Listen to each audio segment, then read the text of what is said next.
Welcome back. আপনাদের সবাইকে স্বাগত জানাচ্ছি আমি রাসেল। আশা করছি আপনারা সবাই ভালো আছেন, ভালোর তলে আছেন। আমিও ভালো আছি আর ভালোর তলে আছি। নতুন একটা ঘটনায় যাব, যেভাবে লেখা আছে আমি সেভাবেই পড়ে শোনাচ্ছি। আমার নাম ফয়সাল। আমার জন্ম ও বেড়ে ওঠা বাংলাদেশের উত্তরাঞ্চলের বিভাগীয় শহর রংপুরে। যে ঘটনাটি আজ আমি আপনাদের শোনাতে যাচ্ছি সেটি 2013 সালের। ক্যালেন্ডারের পাতায় দিন তারিখ হয়তো অনেকের কাছেই সাধারণ মনে হতে পারে, কিন্তু আমার জীবনের ইতিহাসে এই সময়টা এক দগদগে ক্ষত হয়ে আছে। সে সময় আমি এই ঘটনাগুলো এমন ভাবে বলতাম যেন এগুলো অন্য কারো জীবনের গল্প, যেন গল্পের বই থেকে পড়ে শোনাচ্ছি। কিন্তু আজ যখন সেই দিনগুলোর কথা মনে পড়ে, তখন বুঝতে পারি কিছু কিছু ঘটনা মানুষের জীবনের মোড় সম্পূর্ণ ঘুরিয়ে দেয়। কিন্তু অভিজ্ঞতা মানুষকে ভেতর থেকে দুমড়ে মুচড়ে বদলে ফেলে, খুব ধীরে ধীরে, খুব নিঃশব্দে। আজ আমি সেই ফয়সাল আর নেই যে এক সময় ভূত প্রেত বা অলৌকিক বিষয় নিয়ে হাসাহাসি করত। আজ আমি জানি অন্ধকারের ওপারে এমন কিছু আছে যা আমাদের সাধারণ বুদ্ধিতে ব্যাখ্যা করা সম্ভব নয়।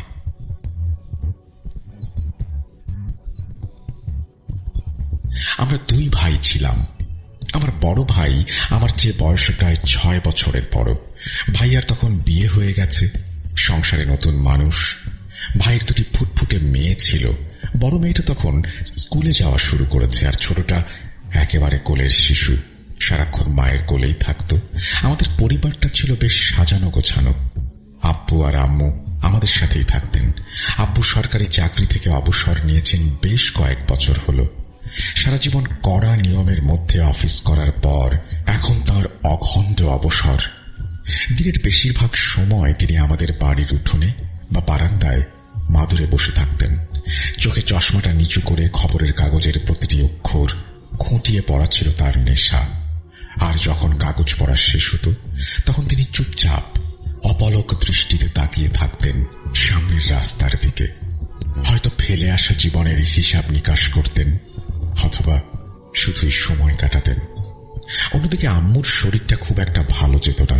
বছরের পর বছর ধরে তিনি নানা অসুখে ভুগছিলেন। কখনো ব্লাড প্রেশার, কখনো সুগারের সমস্যা, আবার কখনো শ্বাসকষ্টের টানে রাতে ঘুমোতে না পারা। আম্মুর এই অসুস্থতার কারণে সংসারের রান্না বান্না থেকে শুরু করে ঘর কন্যার প্রায় সব কাজ ভাবিকেই সামলাতে হতো। ভাবি খুব দক্ষ হাতে সব দিক সামলে নিতেন।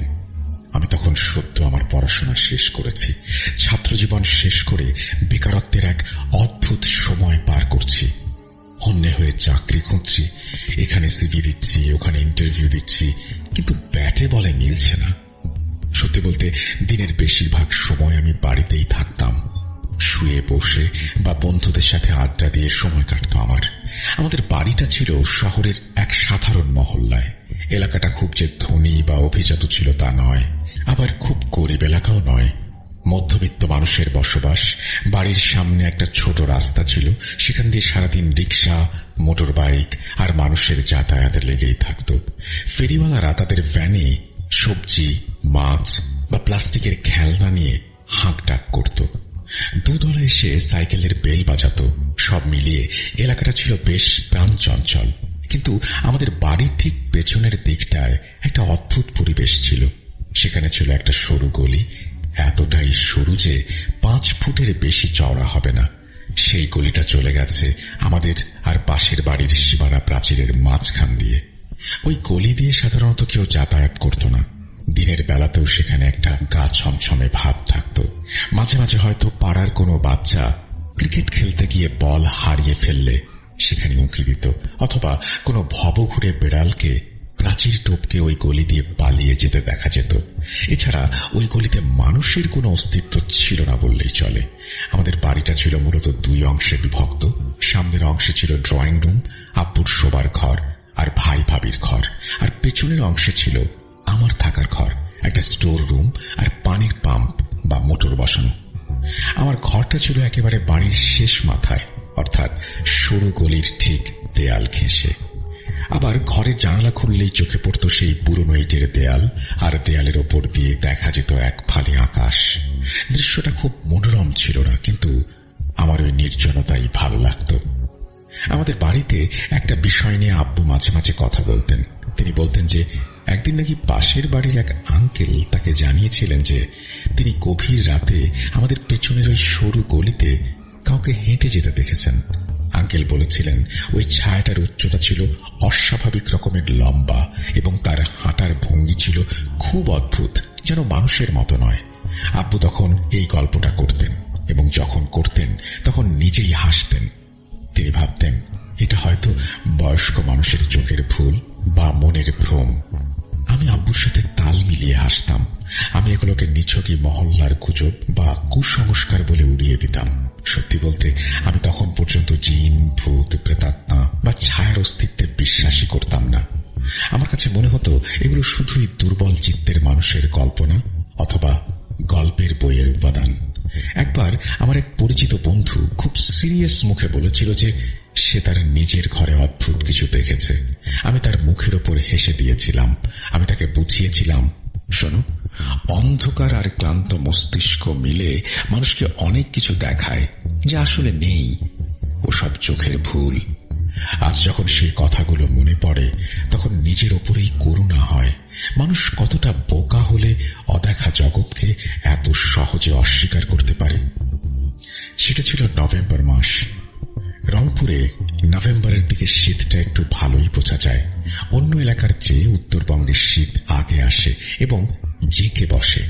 তবে সেই বছর শীতের ধরনটা ছিল একটু অন্যরকম। দিনের বেলা যখন কড়া রোদ উঠত তখন বেশ আরাম লাগত, কিন্তু বিকেল গড়িয়ে সন্ধ্যা নামলেই বাতাসটা কেমন যেন ভারী হয়ে উঠত। সন্ধ্যার বাতাসে একটা অদ্ভুত শিরশিরানি অনুভূতি ছিল যা হাড়ের ভেতর পর্যন্ত কাঁপিয়ে দিত। গাছের শুকনো পাতাগুলো যখন ঝরে পড়ত বা বাতাসে উঠত তখন মনে হতো কেউ যেন ফিস ফিস করে কথা বলছে। রাতগুলো ছিল অস্বাভাবিক রকমের নিস্তব্ধ। অন্য সময়ের চেয়ে সেই নভেম্বরের রাতগুলোতে পৃথিবী যেন তাড়াতাড়ি ঘুমিয়ে পড়ত। যেদিন এই ঘটনাটা ঘটেছিল সেই দিনটা ছিল একেবারে সাদামাটা একটা দিন। সারাদিনের কাজ শেষে রাতের খাবার খাওয়ার পর ড্রয়িং রুমে বসে কিছুক্ষণ টিভি দেখলাম। তারপর যে যার মতো ঘুমানোর জন্য নিজেদের ঘরে চলে গেলাম। রাত তখন খুব বেশি হয়নি, হয়তো 11টা বা 11:30। চারপাশ নিস্তব্ধ হয়ে গেল। আমিও আমার ঘরে এসে শুয়ে পড়লাম এবং কিছুক্ষণের মধ্যেই গভীর ঘুমে তলিয়ে গেলাম। রাত ঠিক কটা বাজে বলতে পারবো না, তবে আনুমানিক 1টা বা 1:30 হবে। হঠাৎ একটা ঠক ঠক শব্দে আমার ঘুম ভেঙে গেল। প্রথম কয়েক মুহূর্ত আমি বুঝতেই পারছিলাম না যে আমি স্বপ্ন দেখছি নাকি বাস্তবে শুনছি। শব্দটা ছিল খুব অদ্ভুত, যেন কেউ দেয়ালের গায়ে হাতুড়ি দিয়ে বা শক্ত কিছু দিয়ে পেরেক ঠুকছে। ঠক ঠক ঠক। একটা নির্দিষ্ট ছন্দে, নির্দিষ্ট বিরতিতে শব্দটা হচ্ছে। আমি বিছানার এপাশ ওপাশ করলাম, চোখ বন্ধ করে রাখার চেষ্টা করলাম। ভাবলাম হয়তো পাশের বাড়িতে কোনো মেরামতের কাজ চলছে, কিন্তু পর মুহূর্তেই আমার মস্তিষ্ক আমাকে মনে করিয়ে দিল রাত 1:30টার সময় কোন মিস্ত্রি কাজ করবে। আর শব্দটা তো দূর থেকে আসছে না, মনে হচ্ছে একদম কাছেই কোথাও হচ্ছে। শব্দটা থামছে না, একটানা হয়েই যাচ্ছে। আমার ঘরে তখন ঘুটঘুটে অন্ধকার, শুধু জানালার ফাঁক দিয়ে বাইরের ল্যাম্পপোস্ট বা চাঁদের সামান্য আলো এসে মেঝেতে পড়েছে। আমি বিছানায় উঠে বসলাম। বুকের ভেতরটা কেমন যেন অস্বস্তি হতে লাগলো, তবে তখনও ভয়ের কিছু আমি অনুভব করিনি। নিজেকে বুঝালাম, দূর, হয়তো মনের ভুল অথবা পানি পড়ার শব্দ। আমি বিছানা থেকে নামলাম, পায়ে স্যান্ডেল গলিয়ে ঘর থেকে বের হলাম। খুব সাবধানে পা ফেললাম যাতে আমার শব্দে বাড়ির অন্য কারো ঘুম ভেঙে না যায়। আস্তে করে আমার ঘরের দরজাটা খুলে উঠোনে বা বারান্দায় এসে দাঁড়ালাম। উঠোনটা অন্ধকারে ডুবে আছে। আমি বের হওয়ার সাথে সাথেই সেই শব্দটা থেমে গেল। আমি সেখানে দাঁড়িয়ে রইলাম 1 সেকেন্ড, 2 সেকেন্ড, হয়তো পুরো 1 মিনিট। চারপাশ একদম চুপচাপ, এতটাই নীরব যে আমি আমার নিজের নিঃশ্বাসের শব্দ শুনতে পারছিলাম। মনে হলো হয়তো সত্যি আমার মনের ভুল ছিল। ঘুমের ঘোরে হয়তো কিছু একটা শুনেছি। আমি কাঁধ ঝাঁকিয়ে নিজের ঘরের দিকে পা বাড়ালাম। যেই আমি ঘুরতে যাব ঠিক তখনই আমার বুকের ভেতরটা ধক করে উঠল। কোনো নির্দিষ্ট কারণ ছাড়াই একটা অজানা আশঙ্কা আমাকে ঘিরে ধরল। মনে হলো কিছু একটা ঠিক নেই, কিন্তু কি ঠিক নেই তা বুঝতে পারলাম না। আমি আবার আমার ঘরে ঢুকলাম। দরজাটা ভিজিয়ে দিয়ে বিছানায় যেই শুতে যাব ঠিক তখনই আবার সেই শব্দ।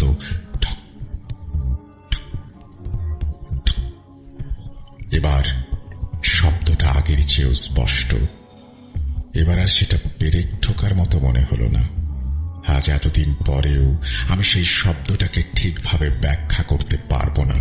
সেটা এমন একটা শব্দ ছিল যা কোনো নির্দিষ্ট দেয়াল বা মাটি থেকে আসছিল না। মনে হচ্ছিল শব্দটা বাতাসের সাথে মিশে আছে, যেন ঘরের প্রতিটি কণা থেকে একসাথে বেজে উঠছে।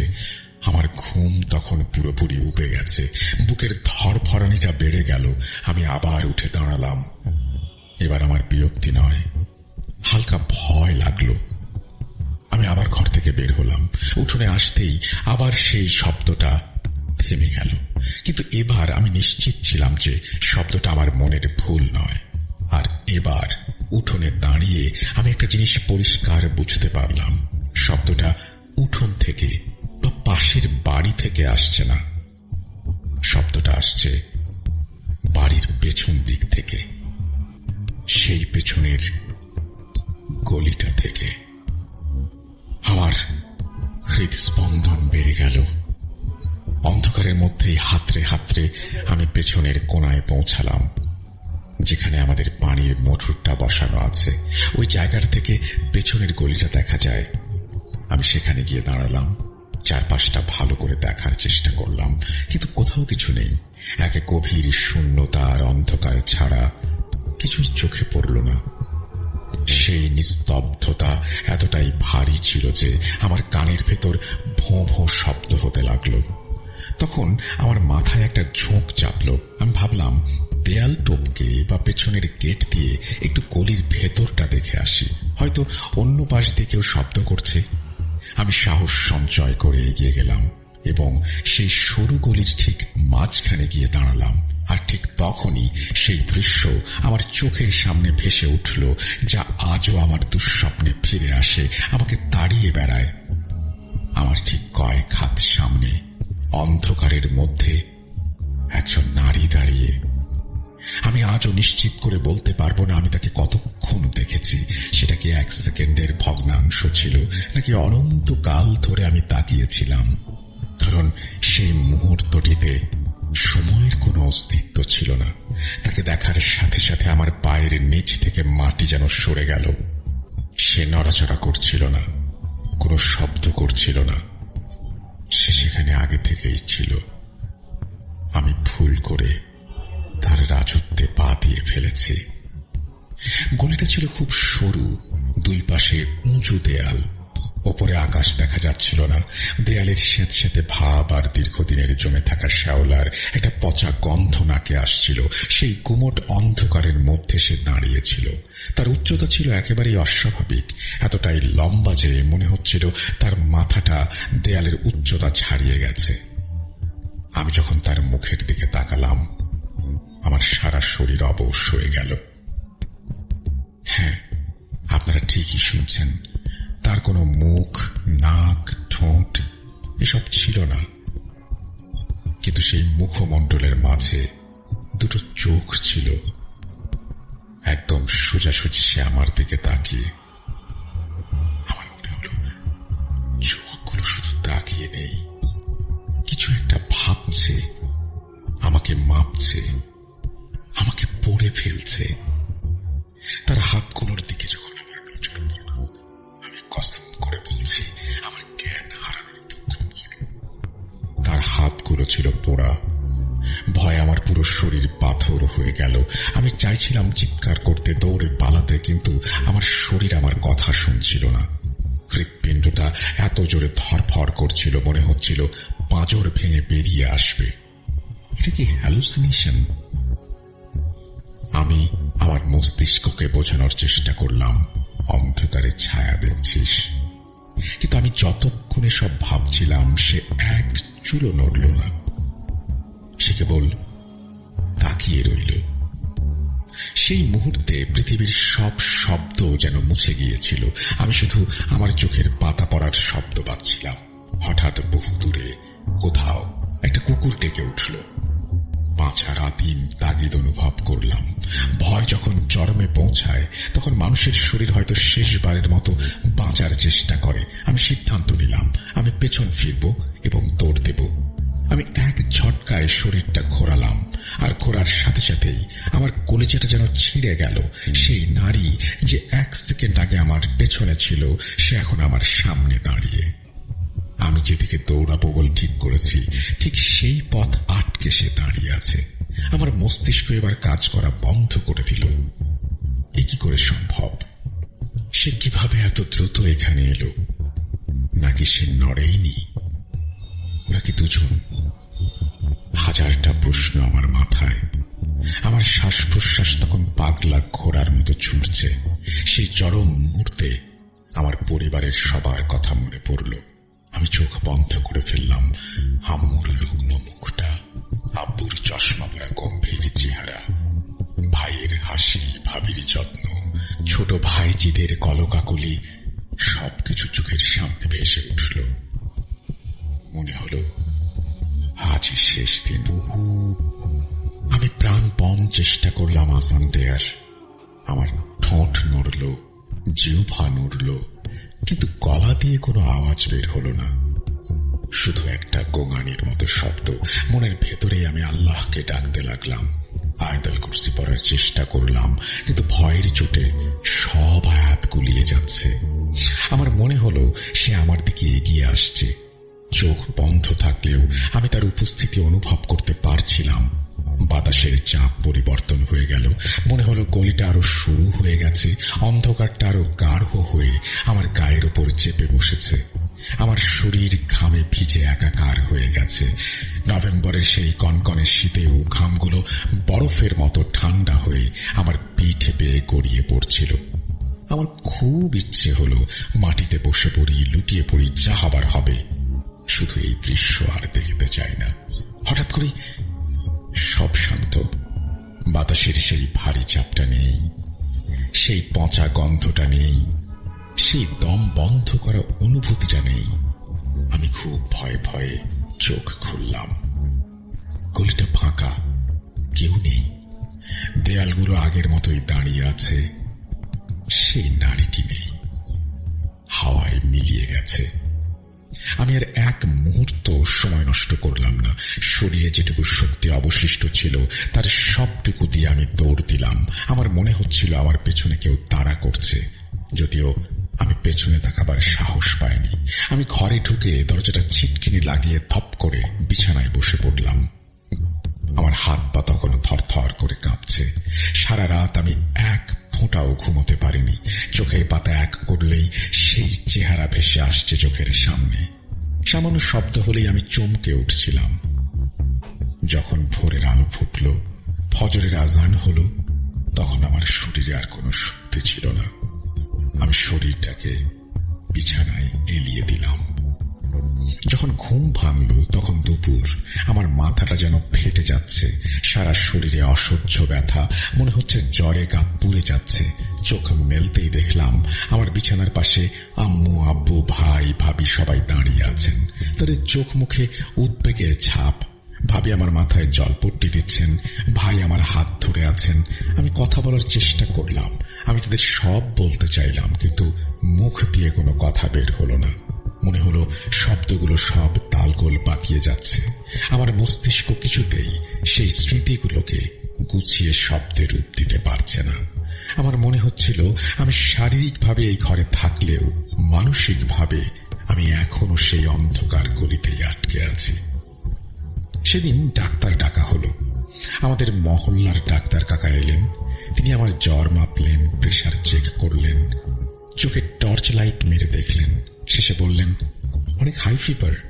আমার মনে হচ্ছে ও কোনো কারণে ভয় পেয়েছে বা শকড। ওকে রেস্টে থাকতে দিন। ডাক্তার আমাকে ঘুমের ওষুধ আর জ্বরের ওষুধ দিলেন। ওষুধ খাওয়ার পর শরীরটা একটু ঝিমিয়ে এলো, কিন্তু মনের ভেতরকার অস্থিরতা কমল না। মনে হলো বুকের ওপর একটা ভারী পাথর চেপে বসেছে। নিঃশ্বাস নিতে গেলেই সেই পাথরটা জানান দেয়। রাত নামার সাথে সাথে আমার অবস্থা আরো খারাপ হতে শুরু করলো। সূর্য ডোবার পর থেকেই আমার মনে হতে লাগলো সময় খুব ধীর গতিতে এগোচ্ছে। জানালার বাইরে অন্ধকার নামতেই আমার হৃৎপিণ্ড মোচড় দিয়ে উঠল। ভাই বুঝতে পারলেন আমার একা থাকতে ভয় লাগছে। তিনি বললেন, ফয়সাল, আজ আমি তোর ঘরে এসে শোবো, একা থাকার দরকার নেই। সেই রাতে আমি আর আমার ভাই দুজন মিলে বিছানা করে শুলাম। ভাবি আমার অবস্থা দেখে ঘরের আলোটা জ্বালিয়ে রেখে চলে গেলেন। আমি চোখ বন্ধ করে শুয়ে রইলাম। রাত গভীর হওয়ার সাথে সাথে আমার মনে হতে লাগলো কেউ আমাকে ডাকছে। খুব অস্পষ্ট একটা আওয়াজ, যেন ফিস ফিস করে আমার নাম ধরে ডাকছে, কিন্তু শব্দটা ঘরের ভেতরে নয়, অনেক দূর থেকে আসছে। আমি কম্বলের নিচে মুখ লুকালাম, নিজেকে বারবার বললাম সব ঠিক আছে। কিন্তু পরের দিনগুলোতেও এই একই ঘটনা ঘটতে লাগলো। দিনের বেলাটা কোন রকমে কাটত, কিন্তু বিকেল হলেই আমার দম বন্ধ হয়ে আসত। মাঝে মাঝে কানে হেডফোন দিয়ে গান শুনলে আমার মনে হতো হেডফোনের ভেতরেও কেউ কথা বলছে। কবিতা আবৃত্তির শখ ছিল। কম্পিউটারে রেকর্ডের সময় মনে হতো পেছন থেকে কেউ আমাকে দেখছে, আমাকে শুনছে, অথবা ধরতে আসছে। আমি সাথে সাথে পেছনে ফিরে তাকাতাম, কিন্তু কাউকে দেখতাম না। সেই নীরব রুমটার ভেতরে এই অনুভূতি কেমন লাগতে পারে একবার ভেবে দেখতেন। এই মুহূর্তে যারা শুনছেন এই নিস্তব্ধ রাতে, সিঁড়ি দিয়ে ছাদে ওঠার সময় মনে হতো আমার পেছনে কেউ হাঁটছে। মনে হতো আমার হাত থেকে কালো ধোঁয়া বের হচ্ছে, হয়তোবা সেই ছায়াটা আমার সাথেই হাঁটছে। আমি একা বাথরুমে যেতে পারতাম না, একা বারান্দায় দাঁড়াতে পারতাম না। উঠোনে গেলে মনে হতো আমার শরীর বেয়ে ঠান্ডা স্রোত বয়ে যাচ্ছে। কয়েকদিনের মধ্যে আমার চেহারায় পরিবর্তন এলো। আমি কথা বলা কমিয়ে দিলাম, ঠিক মতো খাওয়া দাওয়াই করতে পারতাম না। ডাক্তার আমাকে ওষুধ দিচ্ছেন, ডাক্তারি ওষুধে কাজ হচ্ছে না। শুরুতে মহল্লার মসজিদের ইমাম সাহেব এলেন, তিনি পানি পড়া দিলেন, আমাকে ফোঁ দিলেন। কিছুক্ষণ ভালো লাগলো, কিন্তু রাত হতেই আবার সেই বিভীষিকা। এরপর আরেকজন এলেন, তারপর আরেকজন। কেউ বলল নজর লেগেছে, কেউ বলল ভয় পেয়েছি, কিন্তু আমার ভেতরে যে জিনিসটা বাসা বেঁধেছিল তা কিছুতেই যাচ্ছিল না। আমি বুঝতে পারছিলাম সেই নারী আমাকে ছাড়েনি। অবশেষে ভাই অনেক খোঁজাখুঁজি করে একজন আলেমের সন্ধান পান। শোনা যায় তিনি জিন ভূত সংক্রান্ত জটিল বিষয়গুলোর সমাধান করেন। তিনি সহজে আসতে চান না, কিন্তু ভাইয়ের অনুরোধে আর আমার আম্মুর কান্না দেখে তিনি রাজি হলেন। যেদিন তিনি এলেন সেদিন ছিল জুম্মার দিন। দুপুরে কড়া রোদ, কিন্তু আশ্চর্যের বিষয় হলো তিনি যখন আমাদের ঘরে পা রাখলেন তখন ঘরের ভেতরটা কেমন ঠান্ডা হয়ে গেল। হুজুরের বয়স খুব বেশি নয়, মধ্য বয়সী, মুখে ঘন চাপ দাড়ি, চোখে সুরমা। তাঁর দৃষ্টিভঙ্গি ছিল গভীর। তিনি আমার দিকে তাকালেন মাত্র একবার, তারপর আব্বুকে বললেন, ছেলেটা একা নেই, ওর সাথে ছায়া আছে। এই কথা শুনে আমার বুকের ভেতরটা ধক করে উঠল। এতদিনে কেউ একজন আমার আসল সমস্যাটা ধরতে পেরেছেন। তিনি বললেন, মাগরিবের নামাজের পর কাজ শুরু করব। মাগরিবের আজান হলো, ঘরের সব আলো জ্বালিয়ে দেয়া হলো, বাড়ির সবাই উঠোনে গোল হয়ে বসল, মাঝখানে আমাকে বসানো হলো। হুজুর আমার সামনে বসলেন। তিনি ধীরে ধীরে কোরআন তেলাওয়াত শুরু করলেন। প্রথম দিকে তার কণ্ঠস্বর ছিল স্বাভাবিক ও শান্ত, কিন্তু সময় যত গড়াতে লাগলো তার পড়ার গতি ও আওয়াজ বাড়তে লাগলো। আমি ঠিক তখনই আমার শরীরের ভেতরে এক অদ্ভুত প্রতিক্রিয়া বুঝতে পারলাম। মনে হলো আমার শরীরের রক্তগুলো উল্টো দিকে প্রবাহিত হচ্ছে। আমার বুকের ভেতর প্রচন্ড চাপ অনুভব করলাম। হঠাৎ আমার মুখ দিয়ে একটা অদ্ভুত আওয়াজ বেরিয়ে এলো। সেই আওয়াজ আমার নিজের ছিল না। এর পরের ঘটনা আমি আমার আম্মু, ভাবি, আব্বু তাদের কাছ থেকে শুনেছি। ওনাদের ভাষ্যমতে সেই মুহূর্তে আমার হাত পাগুলো মুচড়ে যেতে লাগলো, আঙুলগুলো বাঁকা হয়ে যাচ্ছিল। আমার শরীর মনে হচ্ছিল শুধুই শরীর, ভেতরে আমি নেই। হুজুর আরো জোরে জোরে আয়াত পড়তে শুরু করলেন। আমি বা আমার ভেতরের সত্তাটা তখন বিকট শব্দে হাসছে। এমন পৈশাচিক হাসি জীবনে কেউ কোনোদিন দেখেনি। একটা ভারী কণ্ঠস্বর বেরিয়ে এলো আমার ভেতর থেকে। সে বলল, এই বাড়ি আমাদের, আমরা বহু বছর ধরে এখানে আছি, তোরা কেন বিরক্ত করছিস? এই কথা শোনার সাথে সাথে হুজুর তেলাওয়াত থামিয়ে দিলেন। তিনি গভীর একটা শ্বাস নিলেন, তারপর খুব শান্ত কিন্তু কঠোর গলায় বললেন, চুপ কর। তুই কে? চাস কি? তুই যেই হোস না কেন, আল্লাহর হুকুমে এবার তোকে এখান থেকে যেতে হবে। ঘরের ভেতর তখন পিনপতন নীরবতা, শুধু আমার ঘন ঘন নিঃশ্বাসের শব্দ, যা এখন আমার নিজের মনে হচ্ছে না। হুজুর আবার পড়া শুরু করলেন। এবার তিনি আরো শক্তিশালী আয়াতগুলো পড়তে লাগলেন। আমার মনে হলো আমার শরীরটা আগুনের মধ্যে ফেলে দেয়া হয়েছে। অসহ্য যন্ত্রণায় আমি ছটফট করতে লাগলাম। কতক্ষণ এভাবে চলেছিল আমার মনে নেই। একসময় মনে হলো আমার শরীর থেকে ভারী কিছু একটা বেরিয়ে গেল। আমি জ্ঞান হারিয়ে লুটিয়ে পড়লাম। যখন আমার জ্ঞান ফিরল তখন ভোর হয়ে গেছে। ফজরের স্নিগ্ধ আলো উঠোনে ছড়িয়ে পড়েছে। আমার শরীরটা খুব দুর্বল লাগছিল, যেন কেউ আমাকে পিটিয়ে হাড়গোড় ভেঙে দিয়েছে। হুজুর তখনও বসেছিলেন। তিনি আমার মাথায় হাত বুলিয়ে দিলেন। আব্বুকে বললেন, ওরা এই বাড়িতে অনেক বছর ধরে ছিল, বিশেষ করে এই পেছনের দিকটায়। আল্লাহর রহমতে এখন আর নেই, তবে এই পেছনের গলিতে আর কখনো কাউকে যেতে দেবেন না, জায়গাটা না পাক। সেদিনের পর থেকে আমি ধীরে ধীরে সুস্থ হয়ে উঠলাম। আমার জ্বর কমে গেল, খাওয়া দাওয়ায় রুচি ফিরল, রাতে ঘুম আসতে শুরু করল। কিন্তু একটা জিনিস আমার জীবনে চিরতরে বদলে গেল। আমি আর কখনো কোনোদিন ওই পেছনের গলির দিকে পা বাড়াইনি। এমনকি ওই দিকের জানালাটাও আমি চিরকালের জন্য বন্ধ করে দিয়েছি। আজ যখন নভেম্বরে শীতের রাতে বাতাস জানালার কাছে শব্দ করে, আমার মনে হয় সেই নারী হয়তো বাসে দাঁড়িয়ে আছে। আমি জানি না সে কে ছিল, কেন আমাকে দেখা দিয়েছিল, তবে এতটুকু জানি, কিছু কিছু জিনিস মানুষের চোখের আড়ালে থাকাই ভালো। একবার যদি সেগুলো চোখাচোখি হয়ে যায়, জীবন আর আগের মতো থাকবে না। এই ছিল আমার জীবনের সেই ভয়ঙ্কর অভিজ্ঞতা। আমি জানি হয়তো শুনতে অনেক সাধারণ লাগছে, কিন্তু যার সাথে ঘটে সেই বুঝতে পারে। আমি ফয়সাল, আল্লাহ হাফেজ। এই বলে ফয়সাল ওনার ঘটনা শেষ করেছেন। প্রিয় লিসেনার্স, আমি মোহাম্মদ সাবিত আলম এই ঘটনাটি কালেক্ট করেছি আপনাদের জন্য। আশা করছি আপনাদের ভালো লেগেছে। Thank you Sabit, thank you Faisal আমাদের সাথে ঘটনা শেয়ার করার জন্য। আপনারা সবাই জানেন বাংলাদেশের বিভিন্ন প্রান্ত থেকে সাবিত এবং সিফাত ঘটনা কালেক্ট করেন ভূত.com এর জন্য। আশা করছি যে এই ঘটনাটি আপনাদের ভালো লেগেছে। যদি ভালো লাগে অবশ্যই আপনাদের জানাবেন। যদিও এখানে অনুভূতির কথাই বেশি, হঠাৎ করে কিছু ঘটছে না, কোনো হয়তো বড় ধরনের কোনো ঘটনাও এখানে নেই, কিন্তু সেই অনুভূতিটাই হয়তো তিনি শেয়ার করতে চেয়েছেন। আমি শেয়ার করলাম আপনাদের সাথে। কেমন লাগছে জানাবেন কমেন্ট সেকশনে। আমরা চলে যাব আমাদের পরবর্তী ঘটনায়।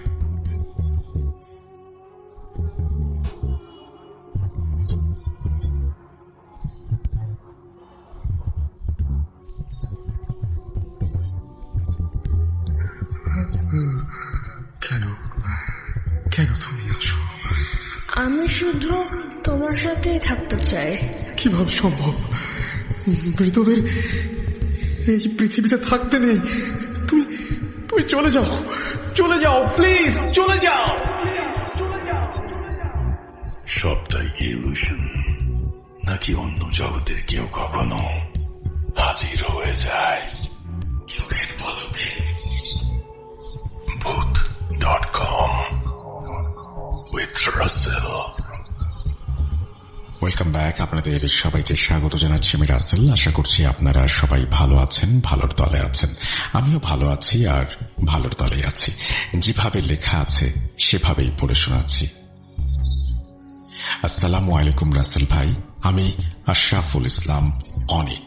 আমার বাসা ঝিনাইদহ জেলাতে। এক্সাক্ট ঠিকানাটা বলছি না, কারণ যদি ঘটনাটি সিলেক্ট হয় তখন এটা শুনে অনেকেরই উৎসুক আগ্রহ ভয়াবহতার কারণ হতে পারে। আশা করি আপনি ভালো আছেন। আমিও আলহামদুলিল্লাহ ভালো আছি। আমি যে ঘটনাটা বলতে যাচ্ছি সেটা আমার নিজের সাথেই ঘটে যাওয়া একটা সত্য ঘটনা, যেটা আমি নিজে এক্সপেরিয়েন্স করেছি। এর সাথে যুক্ত আছে আমার আরো কিছু বন্ধু সবুজ, হৃদয় এবং মামুন। ঘটনাটা 2019 সালের জানুয়ারি মাসের শেষের দিকে শীতের শেষ পর্যায়ে ঘটা। তখন আমরা সদ্য ইউটিউবিং শুরু করেছি। আমাদের চ্যানেলের কন্টেন্ট ক্রিয়েটিং থেকে শুরু করে সব আমি নিজে করতাম। তখন মানসম্পন্ন অর্থাৎ পাবলিক পছন্দ করবে এমন কন্টেন্ট আইডিয়ার অভাবে ভুগছিলাম। তখন আমি রেগুলার ভূত এফএম শুনতাম। সেই ভূত এফএমের ইন্সপিরেশনে ভাবলাম রেডিওতে ভৌতিক ঘটনা বলা হয় আর আমরা ভৌতিক জায়গাগুলো ঘুরে দেখব, দেখাবো, সাথে ওই সমস্ত জায়গায় মানুষের সাথে ঘটে যাওয়া ঘটনাগুলো তাদের মুখে শুনব। বন্ধুদের আইডিয়াটা জানানোর পর সবাই একবারেই রাজি হয়ে গেল। তখন এমন কোনো কন্টেন্ট ক্রিয়েটর আসলে ছিল না। আমরা ঠিক করলাম প্রথমে নিজের জেলাতে কিছু ভৌতিক জায়গা ঘুরে দেখব, তারপর যদি তেমন রেসপন্স পাই তাহলে জেলার বাইরে আমরা পা বাড়াবো।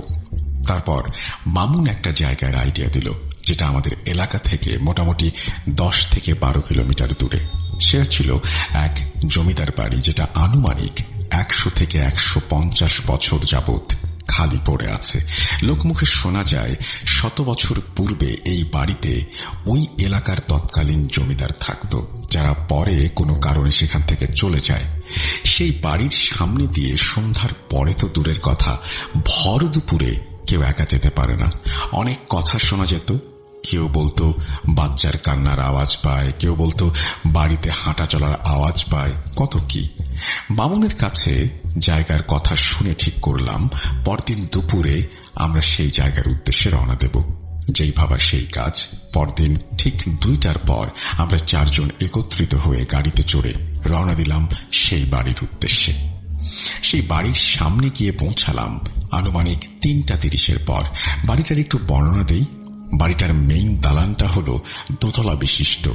সেই বাড়ির সাথে লাগোয়া ছিল লম্বা একটা রুমের মতো 1 তলা বিশিষ্ট ঘর, যেটাতে হয়তো তারা তাদের গরু ছাগল রাখত। বাড়ির পেছনের দিকে ছিল মানুষের চলাচলের রাস্তা।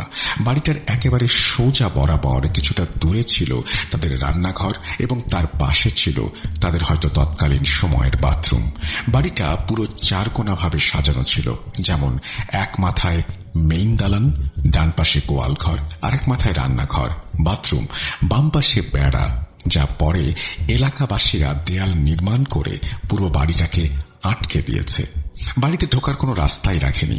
ভালো কথা, ওই জমিদার বাড়ির পাশে একটা নতুন বাড়ি হয়েছে, যেখানে একটা পরিবার থাকে, কিন্তু পাশের বাড়ির পেছনের সাইডে জমিদার বাড়িটা, যার কারণে পাশাপাশি থাকলেও তারা ভুল করেও জমিদার বাড়ির দিকে আসে না।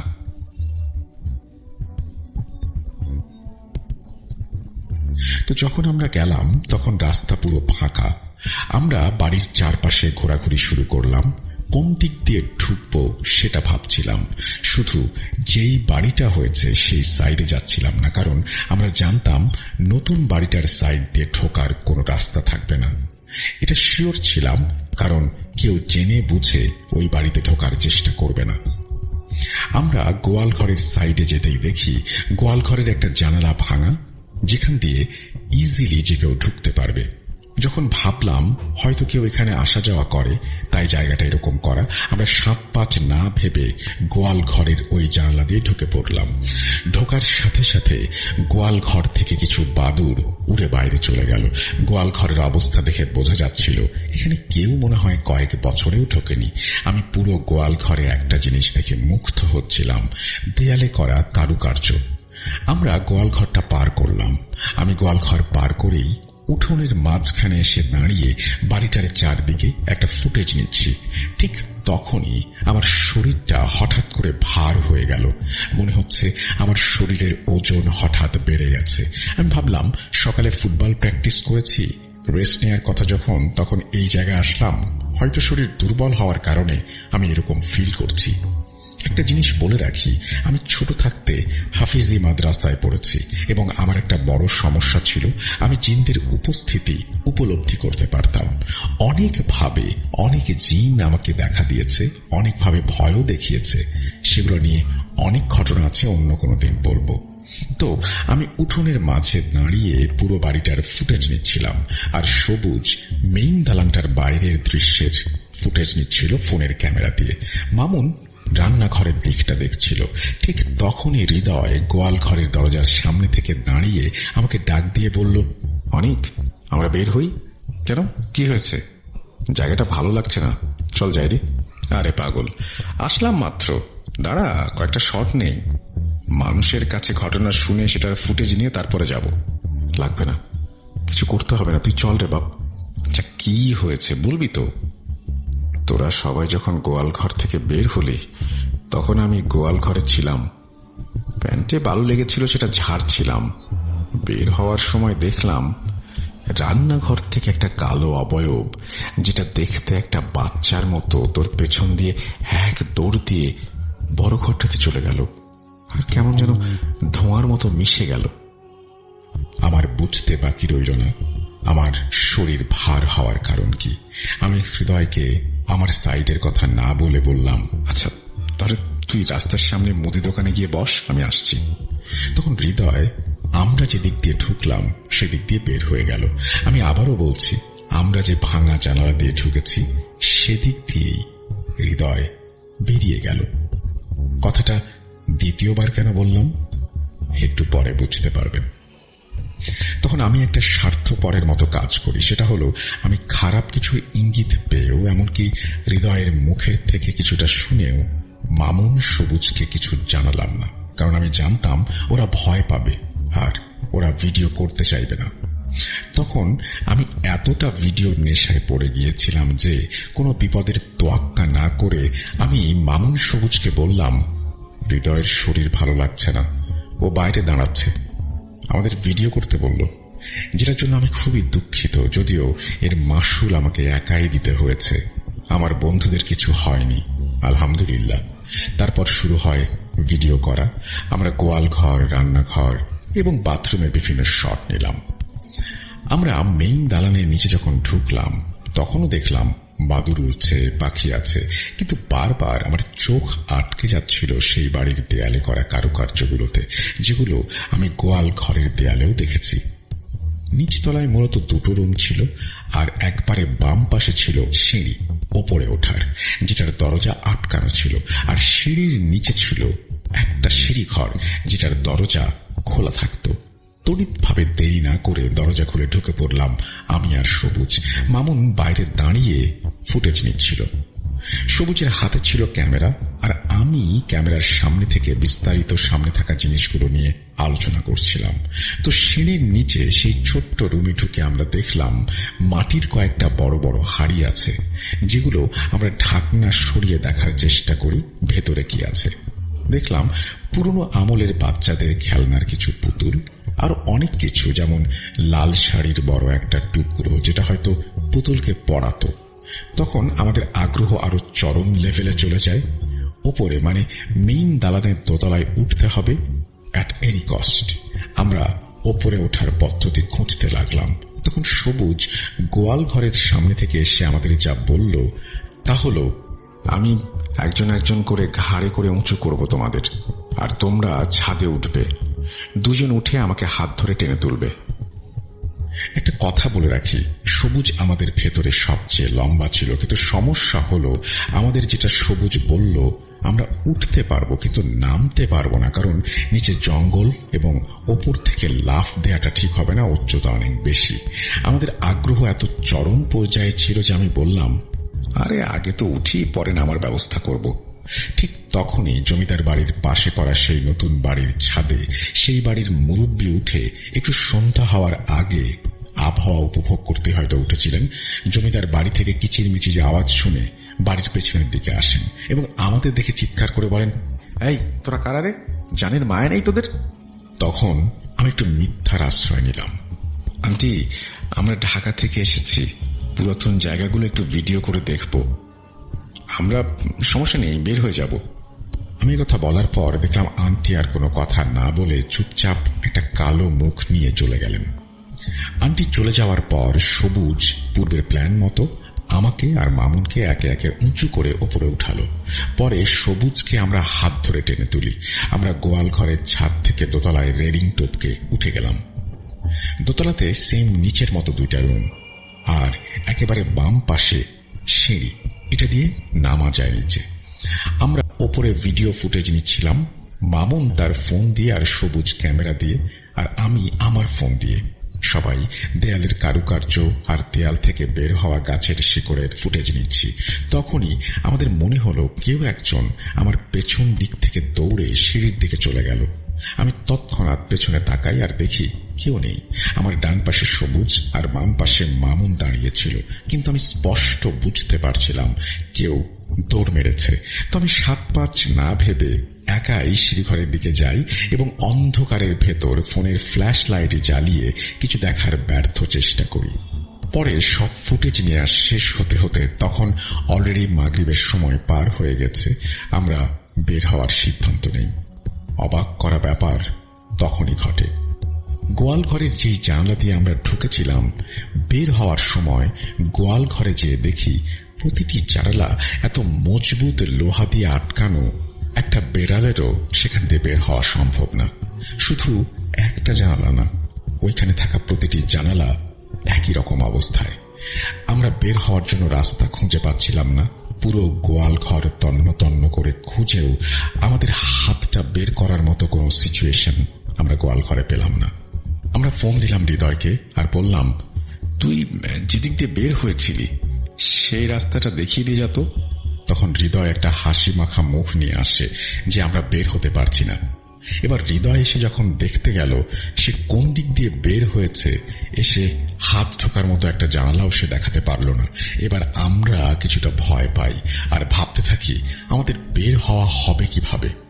পরে আমরা উঁচু প্রাচীর টপকিয়ে বের হই সেই সবুজের ঘাড়ে পা দিয়ে, এবং শেষমেশ আমরা সবুজকে হাত ধরে টেনে তুলি। ভিডিওর পরে সব ঠিকঠাক ছিল 3 থেকে 5 দিনের মতো। পরে শীতের রাতে আমাদের এক সিনিয়র ভাই রকি, ওনার সাথে এক জায়গায় ব্যাডমিন্টন খেলতে যাই। আস্তে আস্তে রীতিমতো রাত 1টার বেশি বেজে যায়। তো আসার সময় আমাদের বাজারের থেকে 2 জনকে 2 দিকে রাস্তা ধরতে হবে। রকি ভাই যাবে ডান দিকে, আমাকে যেতে হবে বামে। প্রায় 1 কিলোমিটার পর্যন্ত রাস্তা হেঁটে পাড়ি দিতে হবে, কারণ রাত 1:30 কোনো গাড়ি পাওয়া যাবে না।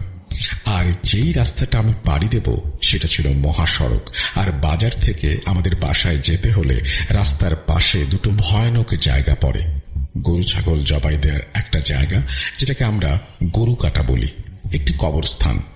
আমি প্রায় রাত 11টা থেকে 12টার ভেতর চলাচল করতাম, কিন্তু এত রাতে অত বেশি চলাচল করা হয়নি। ভয় লাগছিল, কিন্তু সেই ভয়কে নিজের ওপর জেঁকে বসতে দিচ্ছিলাম না। 1 প্যাকেট নাটি বিস্কিট কিনলাম এবং 2 কানে হেডফোন লাগিয়ে ফুল ভলিউমে গান ছেড়ে দিয়ে ফোনে ফ্ল্যাশ লাইট জ্বালিয়ে হাঁটা শুরু করলাম। কিছু দূর যাওয়ার পর ঠিক গরু কাটার সেই জায়গা বরাবর আসার পরেই আমার কানে কেমন যেন কিছু একটা চলার পায়ের আওয়াজ শুনতে পেলাম। একটা ব্যাপার বলে রাখি, ইয়ারফোন যেহেতু কানে ছিল, রাস্তায় চলাচলরত 1-2টা যে ট্রাক ছিল সেগুলোর আওয়াজ আমি শুনতে পাচ্ছিলাম না, কিন্তু সেই ইয়ারফোনের সাউন্ডের ভেতর দিয়ে আমি কোনো মানুষের স্পষ্ট চলাচলের আওয়াজ শুনছি, যা একেবারে অসম্ভব। বুঝতে বাকি রইল না আমার হাতে বিস্কিট আছে, হয়তো কোনো পিশাচ আমার পেছনে লেগেছে। আমি 2টা বিস্কিট রাস্তায় ফেলে আবার হাঁটা শুরু করলাম। খুব পেছনে তাকাতে ইচ্ছে করছিল, একবার ভাবছিলাম পেছনে তাকাবো, কিন্তু যেহেতু এসব জিনিস সম্পর্কে টুকটাক ধারণা আছে, জানতাম পেছনে তাকালে বিপদ বাড়বে, তাই সোজা হাঁটতে শুরু করলাম। একটা বাস বা একটা ট্রাক আসবে আর ওইটার লাইটের আলোতে আমি আন্দাজ করতে পারবো পেছনে কিছু আছে কিনা, কারণ পেছন থেকে বাস আসলে আপনারা যদি দাঁড়িয়ে থাকেন তাহলে তার ছায়া সামনে পড়বে। বলতে না বলতেই হঠাৎ বুঝতে পারছিলাম পেছন থেকে একটা ট্রাক আসছে। ভালো করে লাইটের আলোতে দেখলাম কেউ নেই। এবার আমার ভয়ের মাত্রা ধীরে ধীরে বাড়তে শুরু করলো। আমি হাঁটার গতি বাড়াতে শুরু করলাম, কিন্তু তখনও আমার ইয়ারফোনের আওয়াজ ভেদ করে কোনো কিছু চলাচলের আওয়াজ শুনছিলাম। কবরস্থান পর্যন্ত হেঁটে আসার পর আল্লাহর নাম নিয়ে ভোঁ দৌড় দিলাম বাসার উদ্দেশ্যে। যদিও হেঁটে যেতে সময় লাগে 4 থেকে 5 মিনিট, কিন্তু আমি এই মেন্টাল টর্চার আর সহ্য করতে পারছিলাম না। দৌড় দিলাম। বাসায় কাউকে কোনো কিছু না জানিয়ে চুপচাপ খেয়ে শুয়ে পড়ি। তখন আমার সাথে আমার ফুফাতো ভাইয়ের ছেলে ঘুমাতো। ওর নাম ছিল সামিট। সেই রাতের পর আমার সবসময় মনে হতো কেউ আমাকে দেখছে, নতুবা কেউ আমাকে ফলো করছে, নতুবা কেউ হয়তো লুকিয়ে আমার কথা শুনছে। তার 2 দিন পর আমি আমার বাসার ছাদে দাঁড়িয়ে আমার গার্লফ্রেন্ডের সাথে কথা বলছিলাম। তখন আমাদের বাসার ছাদে পিলারের রড বের করা ছিল, মানে কাজ সম্পূর্ণ কমপ্লিট হয়নি। কথা বলতে বলতে হঠাৎ যেই রডগুলো বের হয়েছিল সেই রডগুলো বাতাস হলে যেমন কোনো কিছু নড়াচড়া করে তেমনি ভাবে নড়াচড়া করছিল। কিন্তু অবাক করা বিষয়, আমার বাসার পেছনের নারকেল গাছ, মেহগনি গাছ স্থির দাঁড়িয়ে। আমি যেমন স্পষ্ট ভয় পাই, অপর প্রান্তে আমার গার্লফ্রেন্ডও ভয় পায় আর আমাকে বারবার নিচে নামতে বলে। কিন্তু আমি একটু সাহস করে বলি, যদি এই জায়গায় আমি বাদে অন্য কোনো অশরীরী থাকে তাহলে সে যেন আমাকে জানান দেয়। আমি কোনো ক্ষতি করতে আসিনি আপনাদের। তখন 2-3 সেকেন্ডের জন্য রডগুলোর নড়াচড়া কমে গেল আর তীব্র বিকট আওয়াজে রড আবারও নড়াচড়া শুরু করলো। এই ঘটনার পুরো সময়টা আমার গার্লফ্রেন্ড আমার ফোন কলের লাইনে ছিল এবং সে নিজেও সব শুনতে পেয়েছিল। পরে আমি ভয়ে চিৎকার দিয়ে নিচে নেমে আম্মু আব্বুর রুমের সামনে এসে অজ্ঞান হয়ে যাই। পানি দিয়ে আমার জ্ঞান ফেরানো হয়। শরীরে প্রচুর জ্বর নিয়ে আমি ওই দিন ঘুমিয়ে পড়ি। ঘটনা এখানে শেষ হলো না, এখন একটা টুইস্ট বাকি। মধ্যরাত আনুমানিক 2টা-2:30 বাজে। তখন ঘুমটা হঠাৎ ভেঙে যায়। চোখ খুলেছি, কিন্তু হাত পা নাড়াতে পারছি না, মুখ নাড়াতে পারছি না, শরীরে কোনো অনুভূতি নেই। আমি তখন জিন্দা লাশের মতো শুধু শুয়ে আছি। ঠিক তখনই দেখলাম আমার রুমের দরজা লাগানো, তবুও সেই দরজার ভেতর দিয়ে একটা ছোট বাচ্চা, কালো জামা পরা, চেহারা বোঝা যাচ্ছে না, কিন্তু সে আলতো পায়ে আমার দিকে হেঁটে আসছে। আমি ভয়ে ঘেমে একাকার হয়ে গেলাম। চোখ দিয়ে অনবরত পানি পড়ছে। মনে হচ্ছিল আজই হয়তো আমার শেষ দিন। মায়ের মুখটা চোখের সামনে ভাসছিল আর ভাবছিলাম মাকে ছেড়ে চলে যেতে হবে আমার। ঠিক তখনই বাচ্চা মেয়েটা আমার কানের কাছে তার মুখ নিয়ে আসলো। আমি চোখ বন্ধ করে ফেলি। সে আমার কানের কাছে এসে বলল, তুই কিভাবে বাঁচিস আমি দেখব। এই বলে সে আবার বন্ধ দরজা ভেদ করে চলে গেল। আমি আল্লাহ বলে চিৎকার দিয়ে উঠলাম আর আম্মু চলে আসলেন। আমার রুমে এসে আমাকে দেখে আম্মু ভয় পেয়ে যান। আমি ঘেমে পুরো গোসল করে ফেলেছি।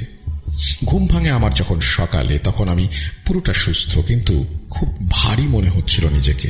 আমি ঘুম থেকে ওঠার পরে দেখলাম আম্মু কোথাও যাওয়ার প্রস্তুতি নিচ্ছে। আম্মু, কোথায় যাও? যাবো এক জায়গায়। তুই যাবি আমার সাথে? এখন কেমন লাগে তোর?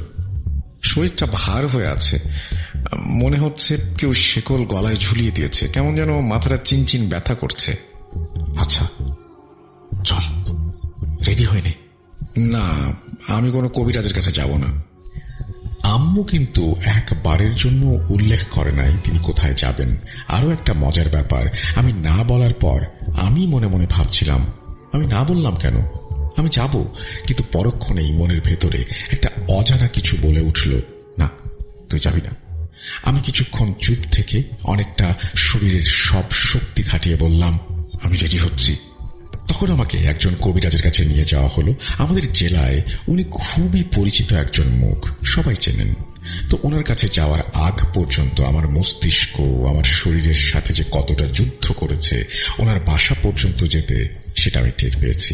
কিছুটা ধারণা দেই, মনে হচ্ছিল আমার পা কেউ টেনে ধরে আছে, ফেলতে কষ্ট হচ্ছিল, শরীরের সব শক্তি চলে যাচ্ছিল। চোখ খোলা ছিল, কিন্তু সামনে সবকিছু ঝাপসা দেখছিলাম। ব্রেইন দিয়ে কোনো কিছু ধরতে পারছিলাম না।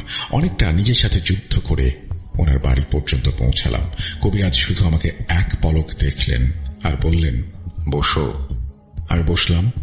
উনি বললেন, কি সমস্যা? চোখের ঝাপসা দেখছি, মাথা প্রচুর ব্যথা করছে, শরীর ভার হয়ে আছে। দূর, তোমাকে জিজ্ঞেস করেছি। আমি একটু অবাক হয়ে ঘাড় ঘুরিয়ে আশেপাশে তাকালাম। কই, কেউ তো নেই। আমার দিকে ইশারা করে বলল, আরে তোমাকেই বলছি, মানে তোমার ভেতরে যে আছে তাকে। কিছু বুঝলাম না। তারপর কবিরাজ কিছু একটা পড়ে আমার গায়ে ফু দিলেন। আমার চোখ তখন বন্ধ হয়ে গিয়েছিল। তারপর উনি আমার ডান হাতের কানি আঙুলের নখের মাথায় চাপ দিলেন, আর আমি সাথে সাথে হাত ছাড়িয়ে ওনার মাথায় একটা ঘুষি মারি, যার দাগ আজও তার মাথায় আছে। তারপর উনি আমার কপালে হাত দিয়ে কি যেন পড়তে থাকেন। পরে আমার চোখ বন্ধ হয়ে যায় আর আমি সেন্সলেস হয়ে যাই। পরের ঘটনাটি আম্মুর কাছ থেকে শোনা। আম্মু যেভাবে বলেছেন সেভাবেই বলছি। তুই অজ্ঞান হয়ে যাওয়ার পর কবিরাজ তোকে বসালো দেয়ালের দিকে হেলান দিয়ে। তারপর তোকে বলল চোখ খুলতে। তুই চোখ খুলতে চাসনি। পরে কবিরাজ বলল যে এই ছেলেকে বিরক্ত করার কারণ কি। তখন সে বলল, আমার নাম তাজকাতুন। আমি 134 বছর যাবৎ এই বাড়ির ভেতরে থাকি। ওই বাড়িতে একটা মেয়ে অসুখ হয়ে মারা যায়, তারপর ওই বাড়ি থেকে সবাই চলে যায়। তখন থেকেই আমি ওই ছোট্ট বাচ্চার রূপ ধরে ওইখানে থাকি, কিন্তু ওরা আমার ঘরটাকে নোংরা করে দিয়েছে। আমি ছাড়ব না। কবিরাজ চোখের ইশারায় জিজ্ঞেস করল আম্মুকে কোথায় গিয়েছিলাম জানে কিনা। আম্মু কিছুই জানত না। আম্মু না করল। পরে কবিরাজ বলল, আচ্ছা, যা হয়েছে হোক, আর তুই ওকে মাফ করে দে, বিরক্ত করিস না, ছেড়ে দে। আমি চলে যাব, তবে ওকে একটা শিক্ষা দিয়ে যাব। ওকে মেরে ফেললেও শিক্ষা হবে। ভয় পায় না, ওকে ভয় পাবো। কবিরাজ বললেন, ক্ষমা মহৎ গুণ, তোর সৃষ্টিকর্তা আল্লাহকে ভয় কর। তুই নিজে থেকে না গেলে আমি কিন্তু ব্যবস্থা নিতে বাধ্য হব। তুই আমার কিছুই করতে পারবি না। এরপর কবিরাজ তেল পড়া আর পানি পড়া তোর শরীরে ছিটিয়ে দেয়। কি যেন দোয়া পড়ছিলেন তিনি। তুই ছটফট করছিলি। পরে কিছুক্ষণ পরে থেমে গেলি, আর কবিরাজ বলল, কোনো সমস্যা নেই, জিনটাকে মেরে ফেলেছি, ওর জ্ঞান আসলে ঠিক হয়ে যাবে। যাই হোক, এর 2 ঘন্টা পরেই আমার হুঁশ আসে। অনেকটা হালকা ফিল করছিলাম, শরীরে প্রচন্ড ব্যথা। আমার হুঁশ আসা পর্যন্ত আমরা কবিরাজের বাসাতেই ছিলাম, এবং আমার পাশে আম্মু বসেছিল, অপেক্ষা করছিল আমার জ্ঞান ফেরার। পরে কবিরাজ বলেছিলেন, জিনটা ওর শরীরে ছিল গতকাল থেকে, কিন্তু ওর উপরে তেমন কাবু করতে পারেনি।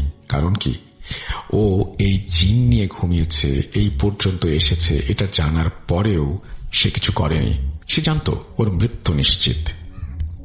একটা কথা বলে রাখি, উনি জিন সংক্রান্ত সমস্যায় জিনগুলোকে বাঁচিয়ে রাখেন না, কারণ উনি ভাবেন এইগুলো পরে ওনার অনেক ক্ষতি করতে পারে। তখন আম্মু মাদ্রাসায় পড়ার সময় ঘটে যাওয়া কিছু ঘটনার বর্ণনা করার পর কবিরাজ বললেন, ওর নিজের নফসের ওপর যথেষ্ট কন্ট্রোল আছে, আল্লাহ বাঁচিয়ে রাখুক। পরে কবিরাজের কাছ থেকে বিদায় নিয়ে সেখান থেকে চলে আসি। আল্লাহর রহমতে তারপর থেকে ওই বিষয় নিয়ে আর কোনো সমস্যায় পড়তে হয়নি। এখন সুস্থ আছি। ভালো থাকবেন রাসেল ভাই। যদি ঘটনাটি সিলেক্টেড হয় তাহলে অবশ্যই আমাকে জানাবেন। আমার কাছে আরো ঘটনা আছে, সময়ের অভাবে লিখতে পারছি না। 3 দিন সময় লাগলো এটা লিখে শেষ করতে। আসসালামু আলাইকুম, আল্লাহ হাফেজ, এই বলেই তিনি তার ঘটনা শেষ করেছেন। যদি ঘটনাটি আপনাদের ভালো লাগে অবশ্যই আমাদের জানাবেন, এবং ঘটনাটি আপনার বন্ধুদের সাথে শেয়ার করতে ভুলবেন না। আমরা চলে যাব আমাদের পরবর্তী ঘটনায়। আমরা জানি যে 1952 সালে ভাষার জন্য প্রাণ দিয়েছিলেন সালাম, বরকত, রফিক, জব্বার সহ আরো অনেকে। আমরা তাদের প্রতি বিনম্র শ্রদ্ধা জানাই। আমরা বেশ কিছু ইমেল শুনলাম, এবার সরাসরি চলে যাব অডিও ক্লিপে। চলুন কথা না বাড়িয়ে ঘটনায় যাওয়া যাক।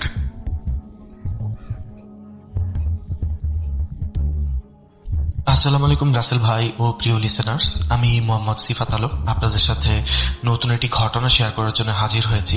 আজকের ঘটনাটি আমার সাথে যিনি শেয়ার করেছেন তিনি আমার বেশ পরিচিত একজন। উনি বর্তমানে আমার প্রতিবেশী বলা যেতে পারে। আমি যখন চট্টগ্রাম থাকতাম তখন উনি আমাদের আশেপাশে একটা মেসে থাকতেন, সেই সূত্রে ওনার সাথে আমার পরিচয় হয়েছিল। আমি তার ঘটনাটি সরাসরি তার ভাষায় বলার চেষ্টা করছি। বলছেন তিনি, ঘটনাটি যখন ঘটে তখন আমার বয়স ছিল 40-এর কোঠায়। শীতের সময়, ডিসেম্বর মাস। দুপুর দিকে হঠাৎ ব্রাঞ্চ ম্যানেজার স্যার আমাকে তার কেবিনে ডেকে পাঠালেন। আমি তখন ব্যাংকে চাকরি করি, যদিও লোন রিকভারি ডিপার্টমেন্টের কাজ আমার না, তবুও স্যারের ডাক। ভেতরে গিয়ে দেখি স্যার বেশ চিন্তিত মুখে বসে আছেন। তিনি আমাকে জানালেন, আমাদের লোন রিকভারি ডিপার্টমেন্টের অফিসার নাইম সাহেব আজ অফিসে আসেননি। তার শরীরটা বেশ খারাপ, অথচ আজই একটা জরুরি রিকভারি ভিজিটে যাওয়ার কথা ছিল। স্যার একটা ফাইল এগিয়ে দিয়ে বললেন, গত বছর আমাদের ব্যাংক থেকে একটা ফ্যাক্টরি নামে বড় অঙ্কের লোন স্যাংশন হয়েছিল। সমস্যা হলো, গত ৩-৪ মাস ধরে ওই লোনের কোনো ইন্টারেস্ট জমা পড়েনি। আমরা বারবার ফোন করেছি, চিঠি পাঠিয়েছি, কিন্তু ওপাশ থেকে কোনো সাড়া পাওয়া যাচ্ছে না। আমাদের সন্দেহ হচ্ছে সেখানে হয়তো কোনো ঝামেলা আছে। নাইম আজ ওই ফ্যাক্টরিতে ভিজিট করতে যেত, অ্যাপয়েন্টমেন্ট ফিক্স করা ছিল, কিন্তু ও হঠাৎ অসুস্থ হয়ে পড়ে। এদিকে ফিনান্সিয়াল ইয়ার শেষ হতে আর মাত্র কয়েকটা দিন বাকি। এই মুহূর্তে ভিজিটটা মিস হলে আমাদের অডিট রিপোর্টে বড় সমস্যা হতে পারে। তুমি কি একটু কষ্ট করে আজ গিয়ে খোঁজটা নিয়ে আসবে? স্যারের অনুরোধ ফেলার উপায় ছিল না। একে তো বসের অর্ডার, তার উপর ফিনান্সিয়াল ইয়ার এন্ডিং এর চাপ, না করলে নিজের পায়ে নিজেই কোড়াল মারা হবে। তাই কোনো দ্বিমত না করে আমি সরাসরি রাজি হয়ে গেলাম। আমি আমার কাজ শেষ করলাম, বিকেল 5টার দিকে ব্রাঞ্চ থেকে বের হলাম। হাতে সময় খুব কম, কোনো মতো একটা লোকাল বাস ধরে রওনা দিলাম। তখন ঘড়িতে সন্ধ্যা বাজতে 5 মিনিট বাকি। স্টেশনে নেমে বুঝলাম গন্তব্য এখনো অনেক দূরে। এখান থেকে আরো 40 কিলোমিটার মতো বাস জার্নি আছে, তারপর আবার হাঁটা পথ। দুপুরে লাঞ্চ করেছি সেই 2টোয়। কাজের চাপে বিকেল থেকে পেটে দানা পানি কিছুই পড়েনি। খিদের চোটে পেট তখন মোচড় দিচ্ছে। স্টেশনের পাশেই একটা ছোট টং দোকান দেখে দাঁড়িয়ে পড়লাম।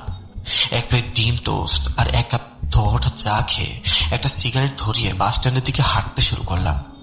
বাসে উঠে জানালার পাশের সিটটা পেলাম না। মেজাজটা খারাপ হয়ে গেল। বসলাম মাঝখানে একটা সারিতে। আমার পাশে যিনি বসেছিলেন তিনি স্থানীয় এক ভদ্রলোক। ভদ্রলোকের বয়স 50-এর কাছাকাছি হবে। চোখে বেশ মোটা একটা চশমার ফ্রেম। কথায় কথায় জানলাম তিনি একটি প্রাইমারি স্কুলের শিক্ষক, এখানেরই।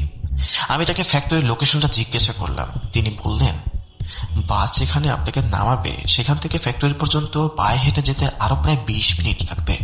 রাস্তাটা ভাই খুব একটা ভালো না, একটু সাবধানে যাবেন। বাস থেকে নামার পর ভদ্রলোক আমার সাথে বাস স্ট্যান্ডে কিছুক্ষণ দাঁড়িয়েছিলেন। তার হাব ভাবটা আমার কাছে কেমন যেন অদ্ভুত লাগছিল। তিনি বারবার আমার দিকে এমন ভাবে তাকাচ্ছিলেন যেন কিছু বলতে চান, কিন্তু সংকোচে বলতে পারছেন না। আমি আর থাকতে না পেরে জিজ্ঞাসা করলাম, ভাই সাহেব কিছু কি বলতে চান? কোনো সমস্যা? ভদ্রলোক ইতস্তত করে এদিক ওদিকে তাকালেন, তারপর গলা নামিয়ে বললেন, দেখুন আপনি বাইরের মানুষ তাই বলছি। এই ফ্যাক্টরিটা নিয়ে এলাকার অনেক কথা চালু আছে। কিছুদিন আগে ওখানে খুব বড় একটা ঝামেলা হয়েছিল। ফ্যাক্টরিটা 2 পার্টনার মিলে চালাতো, কিন্তু মাস কয়েক আগে কোন একটা বিষয় নিয়ে 2 পার্টনারের মধ্যে ভয়াবহ ঝগড়া হয়। শুনেছি ঝগড়াটা হাতাহাতি পর্যন্ত পৌঁছে গিয়েছিল। এদের মধ্যে একজন পার্টনারের অতীত রেকর্ড খুব একটা ভালো ছিল না। কয়েক বছর আগেও সে এলাকার কুখ্যাত সন্ত্রাসী ছিল। চাঁদাবাজি, মারামারি এসবই ছিল তার নিত্যদিনের কাজ। পরে ভোল পাল্টে ব্যবসায়ী সেজে বসেছে। কিন্তু অদ্ভুত ব্যাপার হলো, ওই ঝগড়ার পর থেকে দ্বিতীয় পার্টনারকে আর কখনো দেখা যায়নি। সন্ত্রাসী পার্টনারটা বলে তার বন্ধু নাকি ব্যবসা ছেড়ে বিদেশে চলে গিয়েছে, কিন্তু গ্রামের মানুষের সন্দেহ অন্য জায়গায়। অনেকে বলে ওই রাতে ফ্যাক্টরির ভেতর থেকে অদ্ভুত সব আওয়াজ আসছিল। ভদ্রলোকের কথা শুনে আমার বুকের ভেতরটা একটু ছ্যাদ করে উঠল। একে তো অচেনা জায়গা, তার উপর রাতও বাড়ছে। আমি ভাবলাম যত দ্রুত সম্ভব কাজটা শেষ করে ফিরতে হবে। বাস কন্ডাক্টরের কাছে আগেই জেনে নিয়েছিলাম ফেরার শেষ বাস কয়টার দিকে। সে জানিয়েছিল বাস 9:30টায়। ঘড়িতে তখন 8:10 হাতে খুব বেশি সময় নেই। আর দেরি না করে একটা ভ্যান ঠিক করলাম। 20 টাকার ভাড়ায় 15 মিনিটের রাস্তা 10 মিনিটে পার করে আমাকে ফ্যাক্টরির গেটে নামিয়ে দিল সে। ফ্যাক্টরিটা বেশ নির্জন জায়গায়, চারপাশে বড় বড় গাছপালা, জনবসতি খুব একটা নেই। গেট দিয়ে ঢুকে ম্যানেজারের খোঁজ করলাম। মালিক নেই, তবে ম্যানেজার সাহেব ছিলেন। আমি আমার ভিজিটিং কার্ড দিয়ে ব্যাংকের লোনের ব্যাপারে কথা বললাম, কিন্তু অবাক করার বিষয় হলো ম্যানেজার সাহেব কোনো ঝামেলা করলেন না। উল্টো আমাকে বসিয়ে চা খাওয়ালেন এবং বকেয়া 3 মাসের কিস্তি পুরো টাকাটা ক্যাশ আকারে আমার হাতে বুঝিয়ে দিলেন। আমি তো মনে মনে হাফ ছেড়ে বাঁচলাম। ভেবেছিলাম না জানি কত ঝামেলা পোহাতে হবে, কিন্তু কাজটা এত সহজে হয়ে যাবে তা ভাবিনি। টাকাটা ব্যাগে ভরে রসিদ নিয়ে যখন ফ্যাক্টরি থেকে বের হলাম তখন রাত 9:15 বেজে গেছে। হাতে সময় খুব কম, 9:30 শেষে বাসটা ধরতেই হবে। ফিরতে পথে কোনো ভ্যান বা রিক্সা পেলাম না। অগত্যা পায়ে হেঁটেই বাস স্ট্যান্ডের দিকে রওনা দিলাম। রাস্তাটা মাটির দুপাশে ঘন জঙ্গল আর বড় বড় গাছ, জনমানবহীন পথ। আমি দ্রুত পায়ে হাঁটছি। কিছুদূর আসার পর হঠাৎ করেই আবহাওয়া বদলাতে শুরু করলো। এতক্ষণ আকাশ পরিষ্কার ছিল, কিন্তু আচমকা কোথা থেকে কালো মেঘ এসে আকাশ ঢেকে ফেললো। সনসন করে বাতাস বইতে শুরু করলো। বাতাসের তোড়ে রাস্তার দুই পাশের গাছগুলো ডানে বায়ে দুলতে লাগলো। মনে হচ্ছে প্রকৃতি যেন এক অমঙ্গলের ইঙ্গিত দিচ্ছে। হঠাৎ বিকট শব্দে বাজ পড়ল, আর সাথে সাথে রাস্তার ল্যাম্পপোস্টের আলোগুলো দপ করে নিভে গেল। লোডশেডিং। একে তো অমাবস্যার কাছাকাছি সময়, তার উপর এই জঙ্গল, চারপাশটা যেন নিকষ কালো অন্ধকারে ডুবে গেল। দূরে দু একটা ল্যাম্পপোস্ট টিম টিম করে জ্বলছিল, সেগুলো বাতাসের তোড়ে নিভে গেল। আমার কাছে টর্চ লাইট ছিল না, মোবাইলের ফ্ল্যাশ লাইটটাও খুব একটা শক্তিশালী না। সেই আবছা আলোয় আমি রাস্তার ঠাউরে এগোতে লাগলাম। হঠাৎ মনে হলো আমার পেছনে যেন কেউ হাঁটছে। খসখস শব্দ হচ্ছে। শুকনো পাতার উপর দিয়ে কেউ যেন ভারী পায়ে হেঁটে আসছে। আমি থমকে দাঁড়ালাম। পেছনের শব্দটাও থেমে গেছে। ঘাড় ঘুরিয়ে তাকালাম, কিন্তু অন্ধকারে কাউকে দেখতে পেলাম না। শুধু বাতাসের শো শো আওয়াজ আর গাছের পাতার একটা মর্মর ধ্বনি। মনের ভুল ভেবে আবার হাঁটতে শুরু করলাম, কিন্তু না, ভুল নয়, আবার সেই পায়ের শব্দ। এবং এবার মনে হলো শব্দটা আরো কাছে চলে এসেছে। আমি হাঁটার গতি বাড়ালাম। পেছনের শব্দটা তাল মিলিয়ে দ্রুত হলো। আমার ব্যাগে তখন ব্যাংকের কিস্তির অনেকগুলো টাকা। মাথায় চিন্তা এলো, নির্ঘাত কোনো ছিনতাইকারী বা ডাকাত পিছু নিয়েছে। হয়তো ফ্যাক্টরিকে খবর দিয়েছে যে আমি টাকা নিয়ে ফিরছি। এই ভেবে আমি ব্যাগটা বুকের সাথে শক্ত করে চেপে ধরলাম এবং প্রায় দৌড়ানোর মতো ভঙ্গিতে হাঁটতে লাগলাম। আরো কিছু দূর যাওয়ার পর হঠাৎ সামনের দিকে আমার চোখ আটকে গেল। মনে হলো আমার থেকে 20-30 হাত দূরের মাঝখানে, রাস্তার মাঝখানে কেউ একজন দাঁড়িয়ে আছে। অন্ধকারের মধ্যে একটা ছায়ার মতো অবয়ব। কিন্তু অদ্ভুত ব্যাপার হলো, এত জোরে বাতাস বইছে, অথচ ছায়াটা একদম স্থির। তার কাপড়ের কোনো অংশও নড়ছে না, সে নিজেও নড়ছে না, যেন মাটির সাথে সে গেঁথে আছে। আমার শরীরটা হিম হয়ে গেল, কিন্তু দাঁড়িয়ে থাকার উপায় নেই। শেষ বাসটা মিস করলে এই ভুতুরে জায়গায় সারা রাত আমাকে কাটাতে হবে। আমি সাহস সঞ্চয় করলাম। মনে মনে দোয়া ইউনুস পড়তে পড়তে আমি রাস্তার এক পাশ দিয়ে সন্তর্পণে এগোতে লাগলাম। আমার চোখ ওই ছায়াটার দিকে। আমি যখন ছায়াটার খুব কাছাকাছি পৌঁছে গেছি, তখনই আবার আকাশ ছেড়ে বিকট শব্দে বাজ পড়ল। বৈদ্যুতিক সেই তীব্র ঝলকানি মুহূর্তের জন্য চারপাশ দিনের মতো আলোকিত করে দিল। আর সেই আলোয় আমি যে দেখলাম, তা দেখার জন্য আমি মোটেও প্রস্তুত ছিলাম না। আমার সামনে যে দাঁড়িয়ে আছে তাকে মানুষ বলা চলে না। তার পরনে কাপড় ফালি ফালি হয়ে ছিঁড়ে আছে। তার সারা শরীরে দগদগে ঘা আর রক্তের দাগ। চামড়া পচে গেলে, খসে গেলে যেরকম অবস্থা হয় ঠিক সেরকম। কিন্তু সবচেয়ে ভয়ানক দৃশ্য ছিল তার ঘাড়ে। লোকটার মাথাটা শরীর সাথে অস্বাভাবিক ভাবে হেলেছিল। মনে হচ্ছে তার ঘাড় এক সাইড থেকে কাটা। আমি তাকাতে একটা ক্যাচ ক্যাচ শব্দ হলো। তার চোখের পলক আমার শরীর থেকে ছিন্ন ভিন্ন হয়ে ধপাস করে মাটিতে পড়ে গেলাম। আমার রক্ত পানি হয়ে গেল। আমি চিৎকার করতে লাগলাম, কিন্তু গলা দিয়ে কোনো স্বর বেরোলো না। আমি দেখলাম মাটিতে পড়ে থাকা গলাটা আমার দিকে এগিয়ে আসছে, কিন্তু ওই মুন্ডহীন দেহটা, তার ঘাড়ের কাটা অংশ দিয়ে ফিনকি দিয়ে রক্ত বেরোচ্ছে। সে আমাকে দিকে ধেয়ে আসছে। তার দুই হাত বাড়ানো, যেন আমাকে চাপকে ধরতে চাইছে। এবার আমি আর নিজেকে সামলাতে পারলাম না। জান প্রাণ নিয়ে দৌড় দিলাম। কোথায় যাচ্ছি, কোন দিকে যাচ্ছি কিছুই জানি না, শুধু জানি পালাতে হবে। এই বিভৎস দৃশ্য আর ওই পচা লাশের গন্ধ আমাকে পাগল করে দিচ্ছিল। অন্ধকারে কতবার যে হোঁচট খেলাম, কতবার যে কাটা ঝোপে আমার জামা কাপড় ছিঁড়ে গেল, তার হিসাব নেই। কিন্তু আমি থামলাম না। আমার পেছনে সেই ভারী পায়ের আওয়াজ তখনও শোনা যাচ্ছে, থপ থপ থপ। মনে হচ্ছে সেই মুন্ডহীন প্রেতাত্মা আমার ঘাড়ের উপর নিঃশ্বাস ফেলছে। দৌড়াতে দৌড়াতে হঠাৎ সামনে তীব্র আলো দেখতে পেলাম, কোনো গাড়ির হেডলাইট।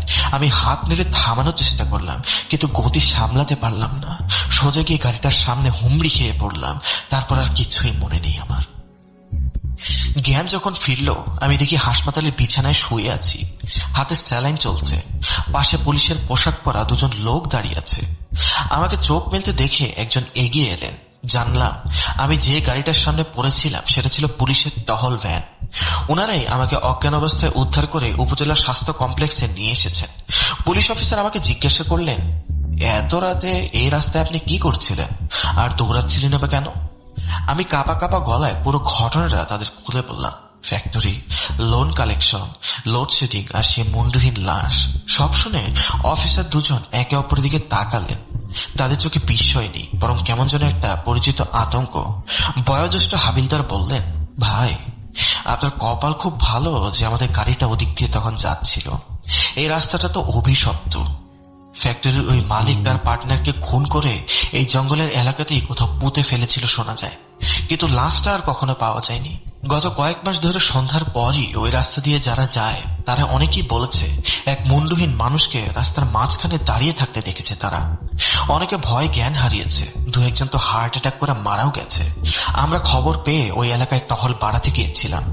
আমরা যখন আপনাকে পাই তখন আপনার পেছনে কেউ ছিল না। তবে তিনি একটু থামলেন, তারপর আবার বললেন, তবে আপনার পায়ের কাছে আমরা অদ্ভুত কিছু কাদার দাগ পেয়েছি, যা মানুষের পায়ের ছাপের মতো মোটেও ছিল না।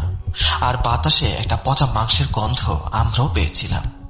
এসবের পর আমি আবার চাকরিতে ফিরি। ব্যাংক থেকে আমাকে পরে ট্রান্সফার করে দেওয়া হয়েছিল, কিন্তু সেই রাতের বিভীষিকা আমি আজও ভুলতে পারিনি। এখনো লোডশেডিং হলে বা নির্জন রাস্তায় হাঁটলে মনে হয় এই বুঝি পেছনে অন্ধকারের ভেতর থেকে কোনো মুন্ডহীন ছায়া আমার দিকে হাত বাড়িয়ে দেবে। প্রিয় লিসেনার্স, এই ছিল প্রথম ঘটনা। আমরা এখন দ্বিতীয় ঘটনার দিকে অগ্রসর হব। এই ঘটনাটিও আমাকে তিনি শেয়ার করেছেন, আমি তার ভাষাতেই বলছি। বাইরে তখন আকাশ ভেঙে বৃষ্টি নামছে। শ্রাবণের অঝোর ধারা যেন থামার কোনো নামগন্ধ নেই। জানালার কাছে বৃষ্টির ছাট এসে এমন ভাবে আছড়ে পড়ছে, মনে হচ্ছে কেউ যেন বাইরে থেকে কাঁচটা ভেঙে ভেতরে ঢোকার জন্য মরিয়া হয়ে উঠেছে।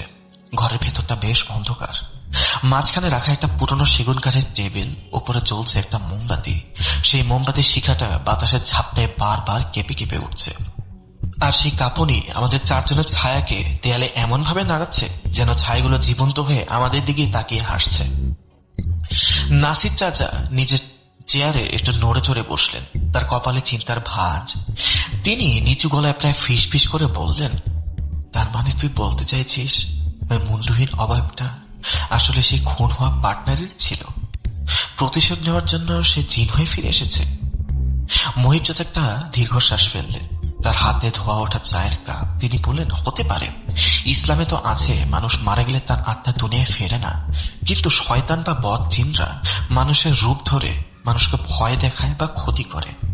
বিশেষ করে যদি অপঘাতে মৃত্যু হয় তবে শয়তান সেই সুযোগটাই নেয়। ওই জায়গাটা হয়তো কোনো খারাপ জিনের আচর ছিল, যে ওই লোকটার মৃত্যু সুযোগ নিয়ে ফিতনা সৃষ্টি করেছে। হঠাৎ আমাদের দিকে তাকিয়ে শফিক ভাই বললেন, ভাই সাহেব, আপনার ঘটনা তো একটু শুনলাম, এবার আমার কিছু কথা আছে। শফিক ভাই আমাদের মধ্যে সবচেয়ে চুপচাপ স্বভাবের মানুষ। তিনি সচরাচর গল্প বলেন না, আড্ডায় থাকলেও বেশিরভাগ সময় শ্রোতা হয়েই থাকেন। আজ তার মুখে আগ বাড়িয়ে তার ঘটনা শোনানোর কথা শুনে আমরা সবাই বেশ আগ্রহী হয়ে উঠলাম। আমি আর নাসির চাচা সবাই নড়ে চড়ে বসলাম। শফিক ভাই শুরু করতে যাবেন, ঠিক তখনই ঘরের কোণে জ্বলতে থাকা মোমবাতিটা কোনো বাতাস ছাড়াই দপ করে নিভে গেল। আমরা সবাই চমকে উঠলাম। বাইরে বৃষ্টির শব্দ আর মেঘের গর্জনের মধ্যে ঘরের হঠাৎ অন্ধকার এক অদ্ভুত আতঙ্কের সৃষ্টি করল। গগন চাচা পকেট থেকে লাইটার বের করে খসখস শব্দে আবার মোমবাতিটা জ্বালালেন, কিন্তু আলো জ্বালাতেই আমরা অবাক হয়ে গেলাম। শফিক ভাইয়ের চেয়ারটা ফাঁকা, তিনি সেখানে নেই। অথচ দরজা বা জানালা খোলার কোনো শব্দ আমরা পাইনি। ঘরটা খুব বড় নয়, পালানোর কোনো জায়গাও নেই, দরজায় খিল দেওয়া। নাসির চাচা ফিসফিস করে বললেন, শফিক, কোথায় কোথায় গেলে? বাথরুমে গেলে নাকি? আমি এদিক ওদিক তাকালাম, বললাম, কিন্তু দরজা খোলার তো কোনো শব্দ পেলাম না চাচা। আমরা কিছুক্ষণ অপেক্ষা করলাম, 5-10 মিনিট, কিন্তু শফিক ভাই ফিরলেন না। মহিব চাচা বললেন, ও সবসময় এমন, হুট করে উধাও হয়ে যায়। হয়তো বারান্দায় গেছে সিগারেট খেতে, অন্য মানুষ তো, হয়তো আমরা খেয়াল করিনি কখন উঠে গেছে। বাদ দাও, ও ফিরে এসে বলবে। ততক্ষণ আমি একটা গল্প শুরু করি। এই গল্পটা সুন্দরবনের কাছাকাছি একটা গ্রামের। মহিব চাচা গলাটা একটু পরিষ্কার করে নিলেন। বাইরে তখন বিদ্যুৎ চমকাচ্ছে, সেই আলোর ঝলকানিতে মাঝে মাঝে ঘরের ভেতরটা আলোকিত হয়ে যাচ্ছে। তিনি শুরু করলেন তার ঘটনা।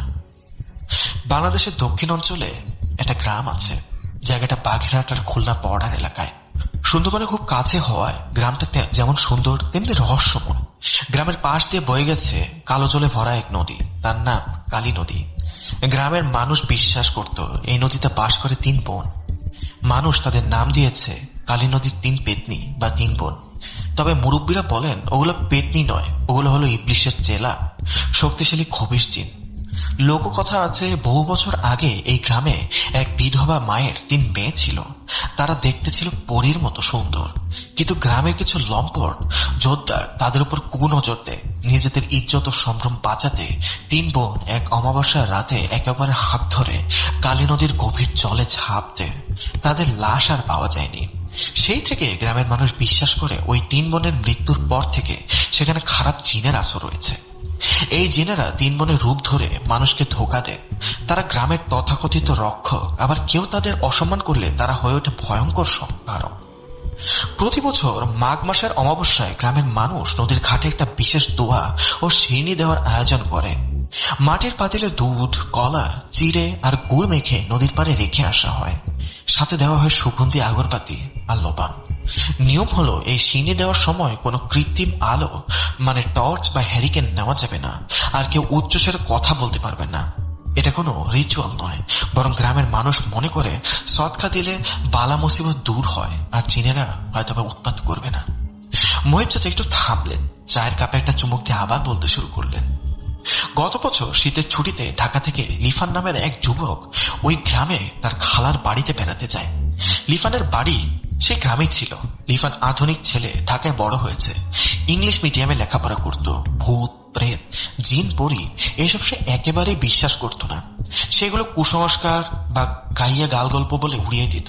তার লজিক হলো বিজ্ঞান যা প্রমাণ করতে পারে না তার কোনো অস্তিত্ব নেই। সেদিন ছিল সেই মাঘী পূর্ণিমার রাত। গ্রামের সবাই প্রস্তুতি নিচ্ছিল ঘাটে শিরনি দেওয়ার। লিফানের খালা রহিমা খালা তাকে বারবার বারণ করেন, বলেন, বাবা লিফান, আজ রাতে নদীর দিকে যাস না, আজ খারাপ বাতাস বইছে, মুরব্বীরা নিষেধ করেছেন। রহিমা খালা খুব পরহেজগার মানুষ ছিলেন। তিনি জানেন গ্রামের ইতিহাস, কিন্তু লিফান তার কথা শোনে না। সে তো অ্যাডভেঞ্চার প্রিয়। সে ভাবল দেখেই আসি গ্রামের মানুষ অন্ধকারে কিসব পাগলামি করে। সে লুকিয়ে লুকিয়ে গ্রামের মুরব্বীদের পিছু নিল। তার পরনে ছিল জিন্স আর কালো জ্যাকেট, পায়ে ছিল দামি স্নিকার্স।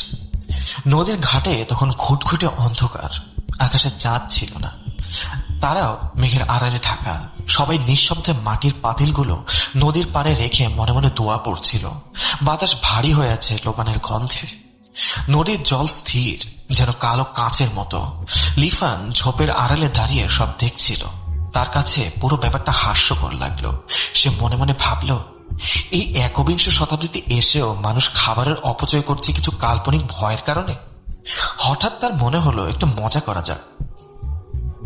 সে তার পকেট থেকে হাই পাওয়ারের রিচার্জেবল টর্চটা বের করলো এবং সোজা নদীর জলের উপর ফেললো।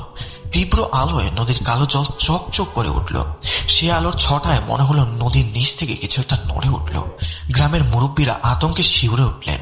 গ্রামের ইমাম সাহেব যিনি দোয়া পড়ছিলেন তিনি চমকে উঠে ফিসফিস করে বললেন, সর্বনাশ, কে আলো জ্বালালি? নিভা, শিগগির নিভা, ওরা রেগে যাবে। লিফান হাসতে হাসতে ঝোপ থেকে বেরিয়ে এলো। তার হাতে টর্চটা তখনও জ্বলছে। সে বলল, আরে ধুর হুজুর, আপনারা এই যুগে এসেও এসব বিশ্বাস করেন? ভূত বা জিন বলতে কিছুই নেই, এসব আপনাদের মনের ভুল। এই যে দেখেন আমি আলো ফেলছি, কই আপনার 3 বোন? কেউ তো এলো না। আর এই খাবারগুলো নষ্ট না করে গরিবদের দিলেও তো পারতেন। ইমাম সাহেব ভয়ে কাঁপছিলেন। তিনি বললেন, বাবা, তুমি জানো তুমি কি করেছ? আলোটা নেভাও, এখান থেকে চলো। লিফান তার কথায় কান দিল না। সে অবজ্ঞার ভরে সামনে রাখা একটি মোমবাতির পাতিল লাথি মারল। পাতিলটা গিয়ে নদীর জলে পড়ল। ঝপ করে একটা শব্দ হলো। সাথে সাথে বাতাস যেন থমকে গেল। নদীর জল থেকে একটা অদ্ভুত বুদবুদ ওঠার মতো শব্দ হলো। মনে হলো জলের নিচ থেকে কেউ যেন একটা দীর্ঘশ্বাস ফেললো। বাতাস হঠাৎ ভারী হয়ে গেল, আর সেই বাতাসে একটা পচা গন্ধ ভেসে এলো, যেন 1000 বছরের পুরনো পচা লাশ আর শ্যাওলার গন্ধ। মুরব্বীরা আর এক মুহূর্ত দেরি করলেন না। তারা বুঝলেন বিপদ আসন্ন। তারা লিফানকে একরকম জোর করে টেনে হিচড়ে গ্রামে ফিরিয়ে নিয়ে গেলেন। লিফান তখনও হাসছিল। তার কাছে এটা ছিল মুরব্বীদের অযথা ভয়। বাড়িতে ফিরে রহিমা খালা সব শুনে মাথায় হাত দিয়ে বসে পড়লেন। তিনি জায়নামাজে বসে কাঁদতে কাঁদতে বললেন, তুই এটা কি করলি লিফান? তুই ওদের অসম্মান করেছিস। বদজিনেরা তোকে ছাড়বে না, ওরা খুব প্রতিশোধ পরায়ণ হয় রে। লিফান সোফায় গায়ে এলিয়ে বসে বলল, খালা তুমি বেশি চিন্তা করো না, কিচ্ছু হবে না। চলো রাতে ভালো করে খাসির মাংস দিয়ে ভাত খাবো, খিদে পেয়েছে আমার। সে রাতে লিফান